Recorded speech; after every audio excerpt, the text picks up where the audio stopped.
Do you like to save money? Well, I do, and that is why I perform my own vehicle maintenance. Today I will be explaining to you how to perform your own oil change. I will take you through the major steps necessary to complete this task. Performing do-it-yourself projects is on the rise. Many are transitioning to this to save time and money. Aftermarket Business reports the percentage of many groups of people that perform their own oil changes. They also state that performing your own oil change is one of the easiest and most cost-effective ways of keeping your vehicle running how it should. So the first step is lifting the vehicle. Some vehicles will come with a jack like this. You can use that, or you can use a jack like this that you buy at any automotive shop, or you can use ramps like this one here. You want to get the vehicle on the jack stands, these here, at the front so that you have ample space to get underneath the vehicle to change the oil. Next, we'll go through the tools required. You'll want a drain bucket here. There are different types of oil filter wrenches that you can use. This is a band type wrench. This is just a normal plier type wrench, or there's the claw type wrench here. It varies depending on what kind of car and oil filter you're taking off. Either one works fine. Or there's this style here for a cartridge type oil filter. You'll need a set of wrenches depending on which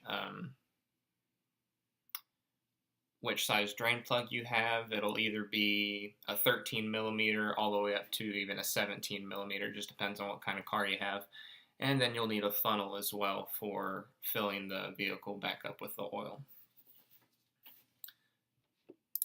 Next step is draining the oil. You'll want to get underneath the vehicle to where the oil pan is. Take your wrench, loosen the drain plug, lefty-loosey, righty-tighty. Take the drain plug out and let the oil pour into the bucket. And big step here is, see this copper ring right here on the drain plug? That is the crush washer. You're going to want to replace that or else you can have an oil leak. Very important step here is that you're going to want to drain the oil when it's hot. This is when the oil is thinnest and it'll have the best drain. When the oil is cold, it will drain slow and is less efficient. Dave Hobbs discusses viscosity in relation to oil ratings in his article, Modern Oil Madness.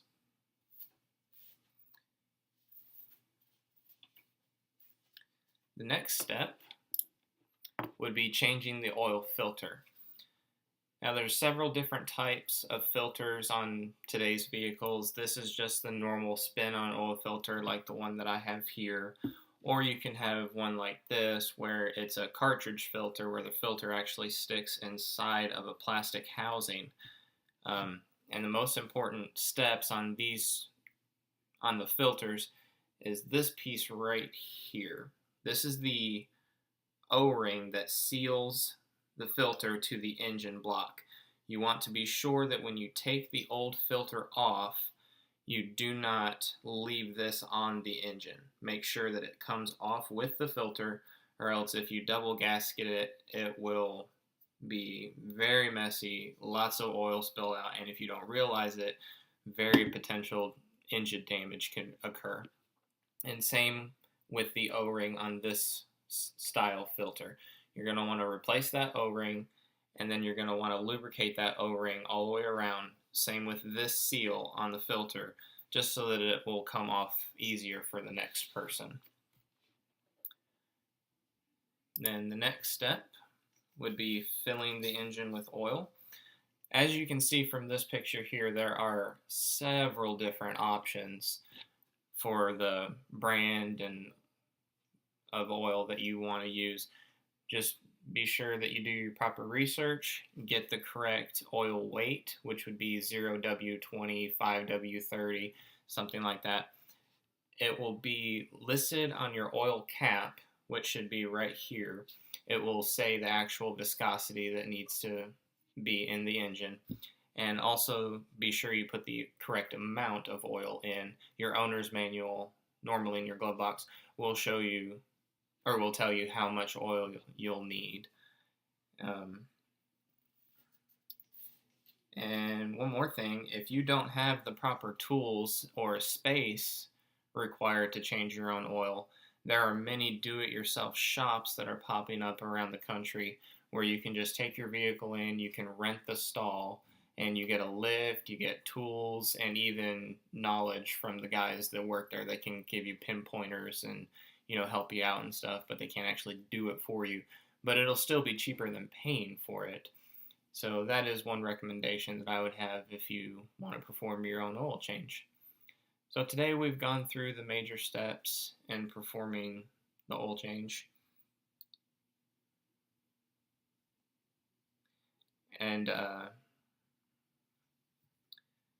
I forgot to talk about Leanne Yokov from Popular Mechanics describes Stu's garage in the article Do It Yourself Auto Shop. So that is the basics of performing your own oil change at home, and I encourage each and every one of you to get out there and do your own projects. Thank you.